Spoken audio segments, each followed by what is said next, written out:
Phil. And I'm Natalie. And you're watching Our Daily Faith. A place to dive deeper into faith to find more joy, purpose, and love. So if you're new to this channel, we're going through a series of everything that we are discovering at YWAM during our Family DTS. You can check out our last video right here. We also produce a podcast on SoundCloud, which you can check right here. And you can also find us on Instagram right here. So one of the things that I really love about the big island of Hawaii that we're on right now is that there are so many different climate zones. And so there's a lot of different types of landscapes. And so you can be in lush jungle one minute, and then you can be in like a barren lava field. Or in the case of the video that you may have noticed a little bit earlier was there's this grass that somebody brought in to populate. I think it was like a golf course idea or something like that, but then it kind of got out of control, and it's like the only thing that grows on lava rocks. So now a lot of the old lava flows are covered in this golden grass, which is really interesting. So what are we going to talk about in this week's video? This week, we just finished up week number 4 of our Family DTS, Discipleship Training School, and it was all about inner healing. We're also going to share some of the really fun things that we got to do as a family on a much needed break this weekend. And we had a couple questions about how to eat here if you have food allergies or intolerances. And so we're going to talk about that as well. So first up is week number 4, Inner Healing Week.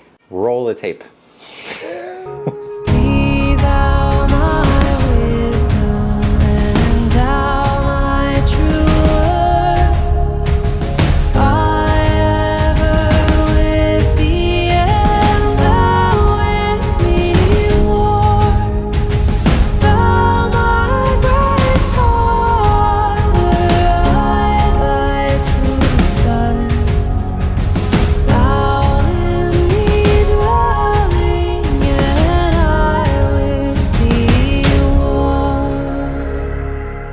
One of the things that I really appreciated about our Inner Healing Week was that our speaker, Alyssa Melanowski, talked about how the week was more about how to cultivate a lifestyle of freedom. So just as many of you probably already know if you've done some inner healing stuff, is that the process is never done while we're here on Earth. And so it's something that we continue to do and continue to dive into and reveal more and more layers. So one of the cool things that she did is when she came in first, she had prayed over our group and got a word from God on what it was that our group kind of embodied. And that word was radical love. Yeah. And I really liked her definition of radical love. It was initiatory love that goes beyond not being offended into a lifestyle of generous, outward-focused blessing and encouragement of others. That was really neat. I loved how she had prayed about it, our group, and had gotten that word or those words for us. So I think it'll be really interesting then to also see and observe how we think that plays out in different people's lives and giftings and what that looks like. 1 Corinthians 13 is one of my favorite passages in the Bible that talks about love and what love is and what love isn't. And so it's really cool because she did bring that up too, that she felt like that was the passage for our Family DTS. So have you ever done this? Have you ever prayed and asked God, can you show me a picture, a vision, or give me a word about your intention for my original design? That's what we did in this group, and I think that was one of my favorite things in the whole week, because no matter what lies you've believed or been spoken over you or into your life, like getting a word from God about who you are, what His heart and His original design for your life is so powerful. So would you mind sharing what God showed you about your original design? When we prayed about an original design, He told me to look at my name. I have 2 names, Philip and Ian. So Phil, comes from the Greek word philos, which means love and friend. And so He actually designed me in my name to be love, which I thought that was so cool. And then the second word, Ian, is the Scottish version of the name John. And he showed me pictures of John the Baptist and John the Apostle, and he talked about his mercy. And so he showed me that my original design was to kind of embody God's love and mercy for others. That is a radical charge. That's really neat. How about you? So when I prayed about my original design, immediately the word that came to my mind was powerful. God said, I've designed you to be powerful. I've designed you to be an intercessor and like a spiritual warrior. For me, it's neat because I struggle with fear so much. You know, a couple of years ago, I definitely would have said, no, I don't feel that way at all. But God's been doing so much work and healing in my life and has been speaking his original design especially over the last year, about his purpose for my life. So what's also really cool is that other people throughout the last couple of weeks have been getting a very similar picture for Adelie to kind of confirm that. Someone got a picture of Adelie being similar to a Joan of Arc kind of a character. I kind of am like, now she's like a famous martyr, so don't compare me to that. Yeah. But a warrior. Like that visual Yeah. of her in armor. Yep. Yeah, a couple people said that. So last week was a really tiring, really exhausting, really challenging week. And so I came to the end of the week and I was completely burned out, like completely burned out. So I had already helped organize a women's snorkeling outing at a place called Two Step, or on the Bay. Maybe you can type that on the screen. Yeah. That's how it's spelled.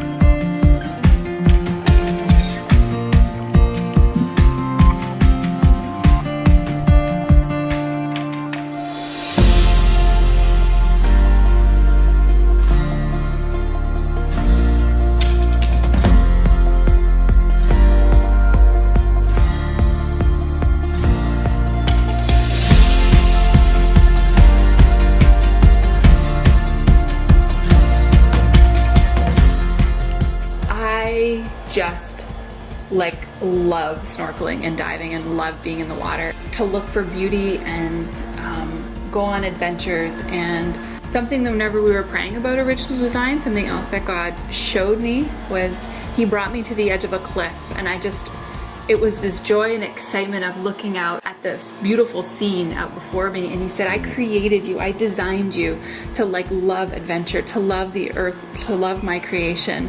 It's one of the ways that you connect with me. I just delight in you, delighting in that. And it felt like there was a freedom in being able to do something that I just really feel created to do. And I absolutely love sharing those kinds of things with other people too. So it was an awesome day. Man, these group of women are amazing. Like, there's one woman who just learned how to swim last year, and she's out there snorkeling at Two Step, and there's different comfort levels, and everyone did like amazing and were so brave, and it was really awesome.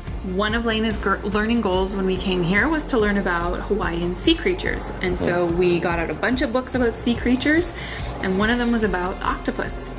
And so we read about the octopus, and then we went to an octopus farm.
what was really cool about the Octopus Farm was our ability to not just like read about it and see it in a book or even in a video, but to actually see them right there and see how they move and touch them and feed them, and it was just there was a really cool there was a experience. mating pair as well that we got to see mating. The feeling of the suckers on your hand, the one that I fed that attached onto me was trying to like pull my hand in, and they're quite strong. And it's like a whole bunch of suckers going on and off your hand.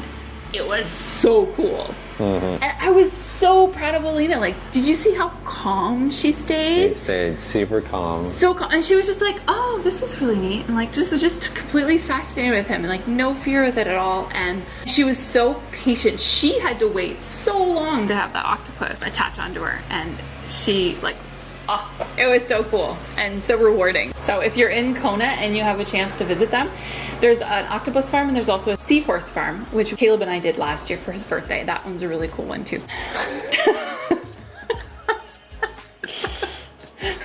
Okay, it's getting really hot. All right, so we have to turn off the fans to record, and we have a really bright light on us. So it's just like pouring. We are sweat. really hot right now. All right, for all of you people wondering how we eat here at YWAM Kona with food allergies or intolerances, I'm gonna tell you.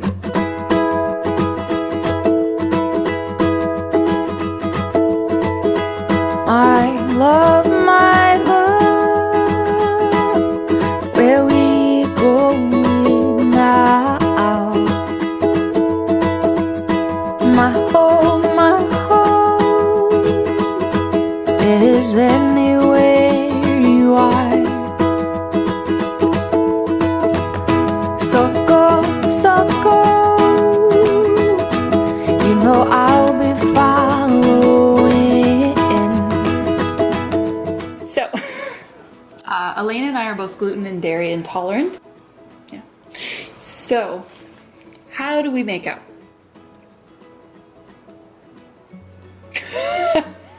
You're just waiting for me to answer. So the cafeteria has 4 lines. One of them is a special diet line.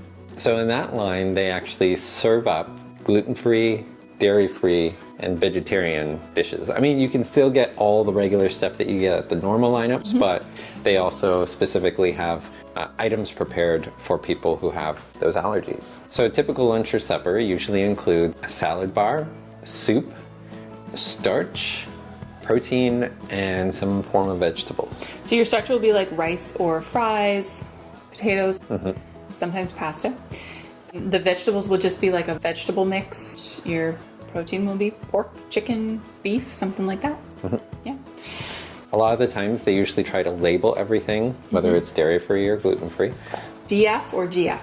Or V. V for vegan. V for vegan. They usually try to label things for that. The cafeteria is required by their contract to provide gluten-free diet. They do not have to provide dairy-free or other kinds of dietary requirements. I don't think. Maybe vegetarian. Maybe. There are lots of vegetarian options anyway. But they do have lots of options for dairy-free as well. Yeah. And this quarter, I'm excited to see that they have olive oil and balsamic vinegar out at the utensil station, where then you can use that on your salad instead of premixed salad dressings, which is what was only available beforehand. There's also a drink station. You can get filtered water there, and as well as a whole bunch of other drinks that you can get a sugar fix from if you want, like pink lemonade and Life Gatorade water. and yeah. Our family has one treat day a week where the kids are allowed to get some sweets. Usually it's Fridays. So breakfasts are usually fruit, granola, yogurt, and then oatmeal. They also have some form of eggs, usually either scrambled eggs, some sort of omelet. Sometimes they mix in like vegetables and stuff. Or sometimes boiled eggs. Yep. Then usually a potato. Could be potato wedges. It could be hash browns, like hash browns, tater tots, smiley face potatoes.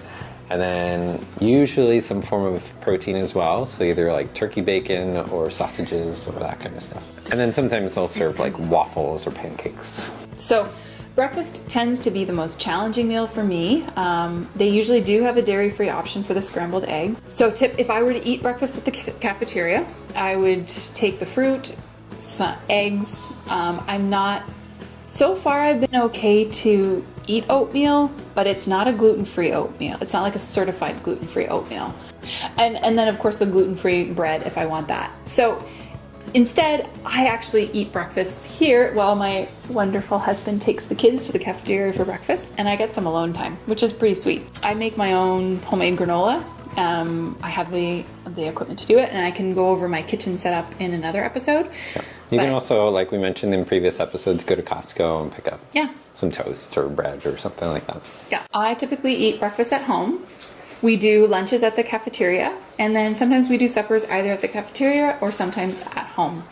I would recommend if you had food allergies and intolerances that you do plan to go to the grocery store and buy some supplemental things just in case they run out, because they do sometimes run out of things and you don't want to be left very, very hungry. We have some friends who actually like bring their own protein, so they'll get the salad from the salad bar and then put on their own protein and their own salad dressings from Costco.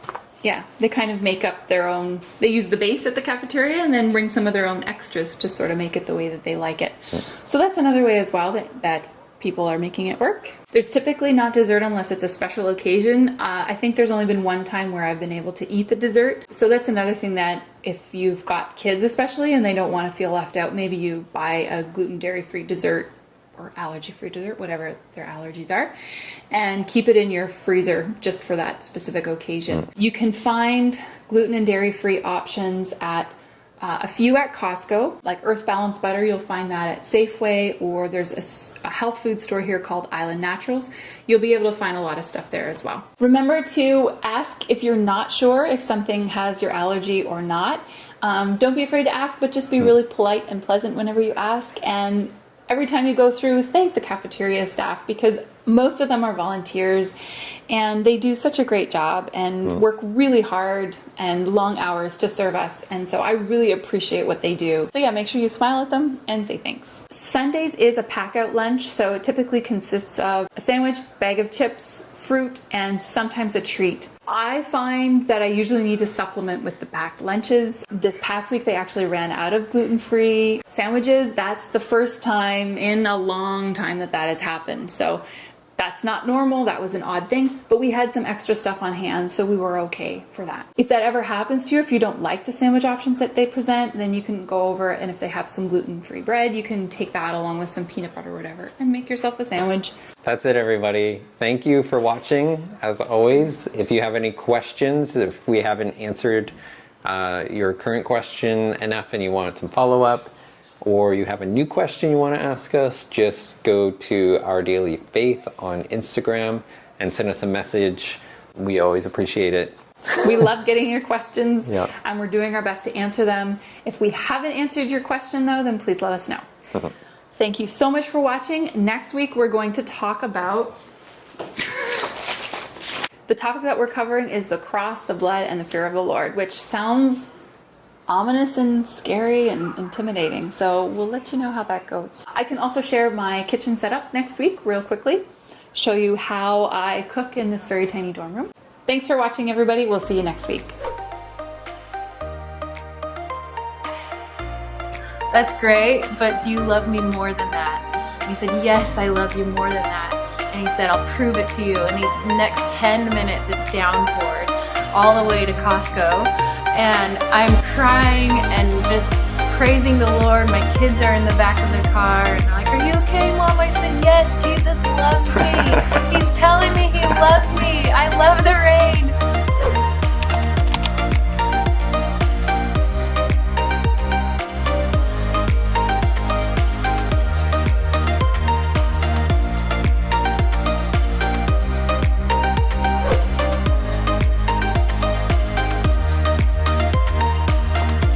Is our farewell to PEI for now. And there is water shooting out of my ice maker.